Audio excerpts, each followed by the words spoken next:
विनायका चौथी नवरात्रि मजीद 3 दिनों में ख़त्म हो जाएगी। गणेश विसर्जन का प्रोग्राम इस महीने की 17 तारीख को होगा। इस तनाजुर में हैदराबाद के सीवी आनंद ने वाज़े किया कि जिन इलाकों में विसर्जन होता है वहाँ सख्त हिफाजती इंतजाम किए गए हैं। बताया जाता है कि हैदराबाद, साइबराबाद और रचाकोंडा पुलिस कमिश्नरेट के दायरे इख्तियार में 30,000 पुलिस अहलकार तैनात हैं। इन्होंने कहा कि सिर्फ हैदराबाद कमिश्नरेट में 25,000 पुलिस अहलकारों को तैनात किया गया है।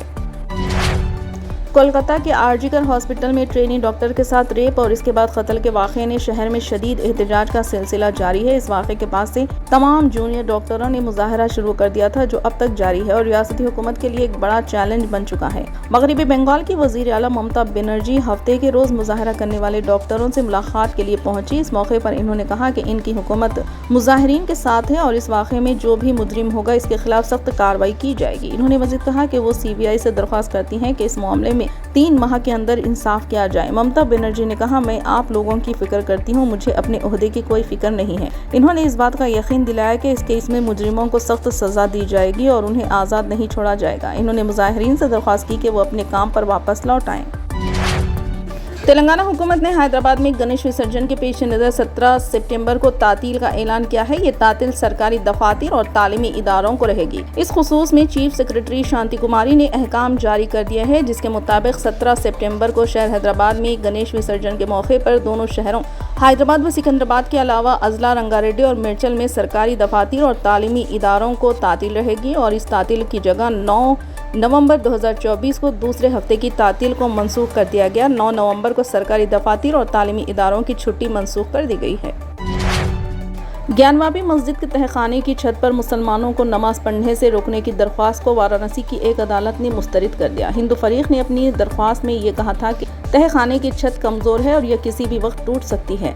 हिंदू फरीक ने अदालत में दलील दी कि अगर बड़ी तादाद में मुस्लिम अफराद व्यास जी के तहखाने की छत पर नमाज अदा करते रहेंगे तो इस बात का कवी इम्कान रहेगा कि छत मुनहदिम हो जाएगी और ये जानलेवा भी हो सकता है। लिहाजा मुनासिब होगा कि मुस्लिम तबके के वहाँ नमाज पढ़ने पर रोक ही लगा दी जाए। सिविल जज सीनियर डिवीजन हितेश अग्रवाल की अदालत ने इस दलील को सुना जरूर, लेकिन नमाज की अदायगी पर पाबंदी लगाने से इनकार कर दिया। अदालत के जरिए अर्जी खारिज किए जाने पर हिंदू फरीक ने मायूसी का इजहार किया और दरख्वास्त मुस्तरद होने पर मायूसी जाहिर करते हुए इस फैसले के खिलाफ जिले अदालत से रुजू होने का फैसला किया।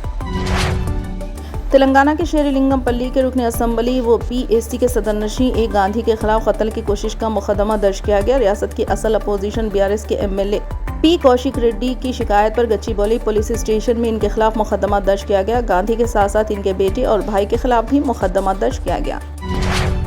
तेलंगाना काबीना की मीटिंग 20 सितंबर को मुनक्किद होगी, जिसकी सदारत वज़ीर आला रेवंत रेड्डी करेंगे। ये इजलास जुमा की शाम 4 बजे सेक्रेटेरिएट में मुनक्किद किया जाएगा, जिसमें मुख्तलिफ अहम उमूर पर गौर व खौज किया जाएगा। काबीना के इजलास में रियासत में सैलाब की सूरत हाल और मरकजी हुकूमत की जानिब से इमदाद पर तफसीली बातचीत की जाएगी। इसके अलावा हाइड्रा के काम के तरीक़ेकार और इसे कानूनी हैसियत देने के लिए ऑर्डिनेंस के निफाज पर भी गौर किया जाएगा। इजलास में BC रिजर्वेशन और ज़ात पात की मरदमशुमारी के मौज़ूआत पर भी बहस होगी, जबकि 200 नई पंचायतों की तश्कील के लिए ऑर्डिनेंस लाने पर बात की जाएगी। काबीना के दीगर अहम एजेंडों में कर्ज माफ़ी और किसानों की बीमा स्कीम शामिल हैं, जिन पर तफसीली तबादले ख्याल किया जाएगा ताकि किसानों को मज़ीद सहूलतें फराहम की जा सकें। ये इजलास रियासती पॉलिसियों और अवामी फलाह व बहबूद के हवाले से अहम फैसले करने के लिए निहायत अहम तस्वुर किया जा रहा है। मरकजी वज़ीर दाखिला अमित शाह ने कहा है कि हुकूमत किसानों को इनकी फसलों की मुनासिब कीमत फराहम करने के लिए बरामदात में इजाफा कर रही है। मिस्टर शाह ने सोशल मीडिया प्लेटफॉर्म पर एक पोस्ट में कहा कि इससे प्याज की बरामद में इजाफा होगा, जिससे प्याज पैदा करने वाले किसानों की आमदनी में इजाफा होगा। दूसरी बात यह है कि हुकूमत ने बासमती चावल की बरामदी कीमत को भी ख़त्म करने का फैसला किया है, जिसकी वजह से बासमती चावल पैदा करने वाले किसान इसे बरामद करके ज़्यादा मुनाफा हासिल कर सकेंगे। तीसरा, हुकूमत ने खाम पाम, सोयाबीन और सूरजमुखी के तेल की दरामद पर ड्यूटी 12.5% से बढ़ाकर 32.5% करने और इनके रिफाइंड तेल पर ड्यूटी 13.75% से बढ़ाकर 35.75% करने का फैसला किया। इससे हिंदुस्तानी सोयाबीन के काश्तकारों को इनकी फसलों की बेहतर कीमतें मिलेंगी और इनकी आमदनी में इजाफा होगा।